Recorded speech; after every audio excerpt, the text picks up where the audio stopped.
Bonjour, j'espère que vous allez bien. Aujourd'hui, c'est la dernière séance du mini-cours sur les bases du positionnement et on va parler d'un outil qui s'appelle le SWOT et qui est un outil d'analyse, en gros, de la pertinence d'un positionnement au cours du temps.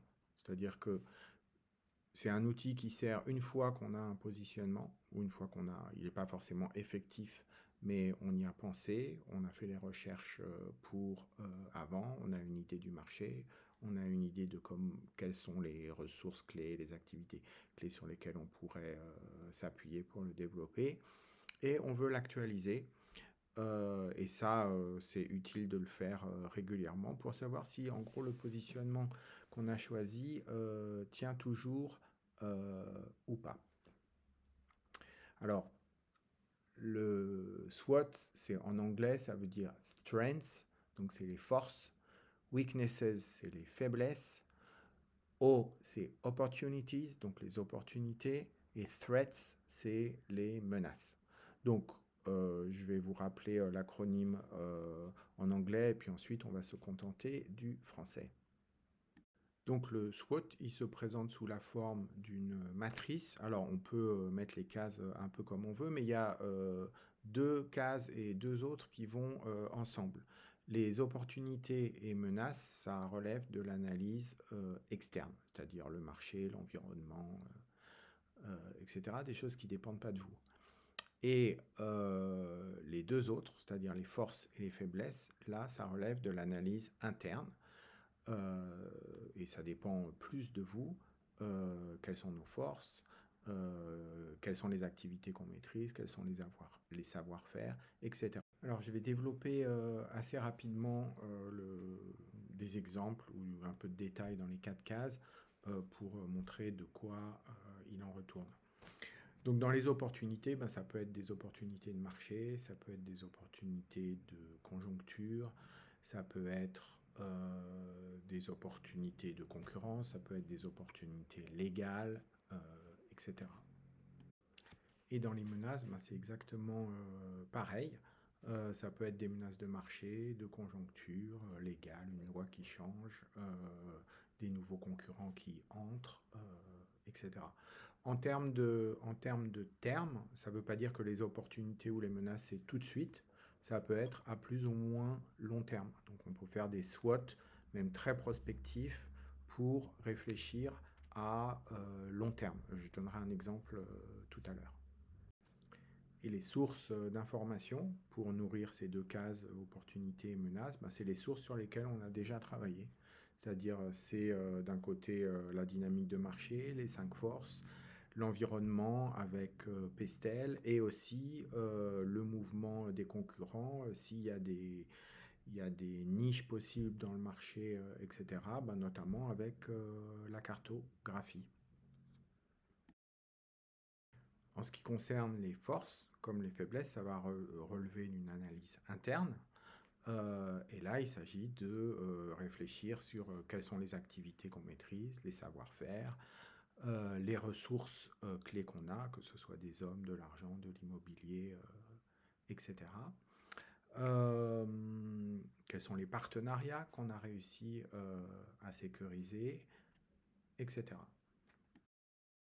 Et quant aux faiblesses et comme aux forces d'ailleurs, il faut les penser d'une part par rapport au positionnement actuel. Donc j'ai un positionnement, il y a des menaces, est-ce que je suis bien armé ou pas? Donc c'est la même chose en gros que ce qu'on a identifié dans les forces, mais ça peut être des manques. Et ça peut être des manques par rapport pour défendre une position actuelle. Ça peut être aussi des manques pour aller saisir des opportunités identifiées. Donc de la même façon, ça va être est-ce qu'on maîtrise les savoir-faire pour ça, pour cela est-ce qu'on a les ressources nécessaires Bon, on peut penser à beaucoup de choses. Et dans le cas des forces, de l'analyse des forces ou des faiblesses, pour une position donnée, là, on va trouver l'information essentiellement dans le business model Canva. C'est-à-dire que le business model Canva a dû vous permettre d'inventorier les ressources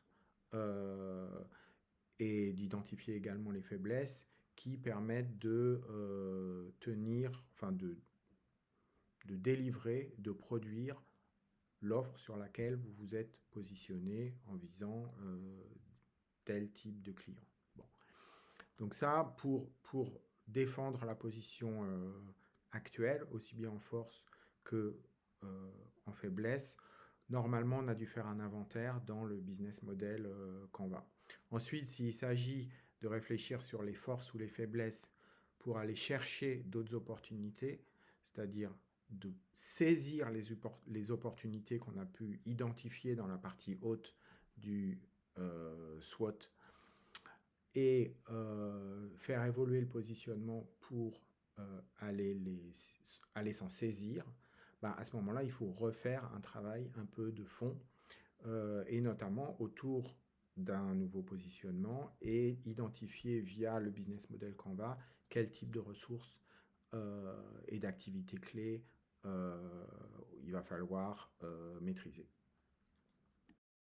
Alors pour finir, j'ai essayé de réfléchir à un exercice comme d'habitude pour vous faire sentir un peu mieux comment ça fonctionne. Donc j'ai trouvé deux exemples qui sont différents.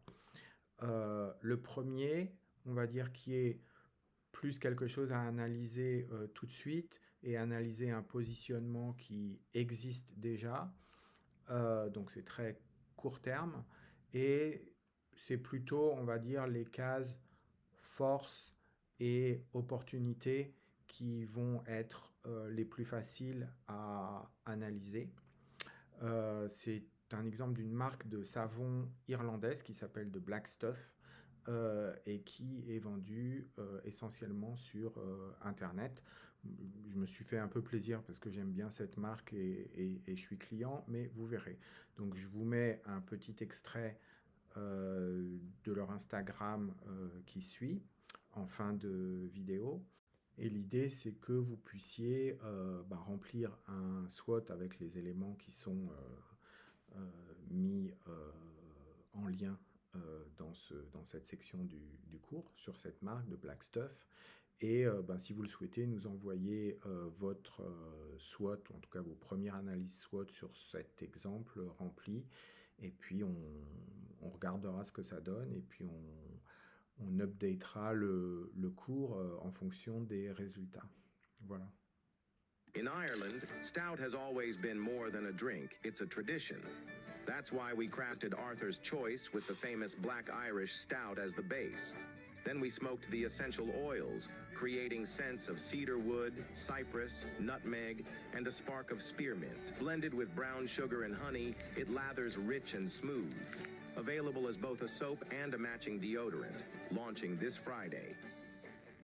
Le deuxième exercice, donc, il porte sur un autre type d'entreprise et il va être sans doute un peu plus facile à remplir du côté menaces et faiblesses. Bon, il y aura aussi évidemment des forces. Est-ce qu'il y aura des opportunités je ne sais pas, ça sera à vous de voir dans l'exercice, mais il s'agit de réfléchir au positionnement des grands magasins en France et vous pouvez distinguer trois types de situations puisque le marché autour est un peu différent.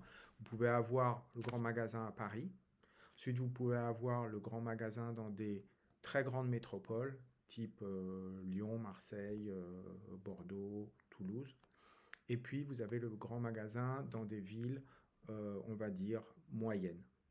Donc, c'est intéressant de partir sur un positionnement qui était un positionnement qui existe depuis assez longtemps et de réfléchir en termes d'opportunités, de menaces. Vous pouvez réfléchir aussi rétrospectivement, c'est-à-dire vous prenez les 30 dernières années, c'est quoi les menaces qui sont apparues sur ce marché et quelles sont les forces et quelles sont les faiblesses qui sont relatives au positionnement de ces trois types de magasins dans ces trois types de villes différentes.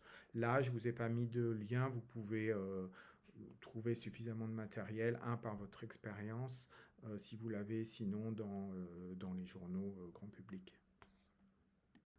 Voilà, on arrive à la fin de ce mini-cours sur le positionnement. J'espère que les choses sont un peu plus claires qu'auparavant pour vous et que vous avez trouvé du plaisir aussi à suivre et à faire les exercices. N'hésitez pas sur les derniers exercices, comme je vous l'ai dit, à nous envoyer des exemples de SWOT sur les 2 exemples.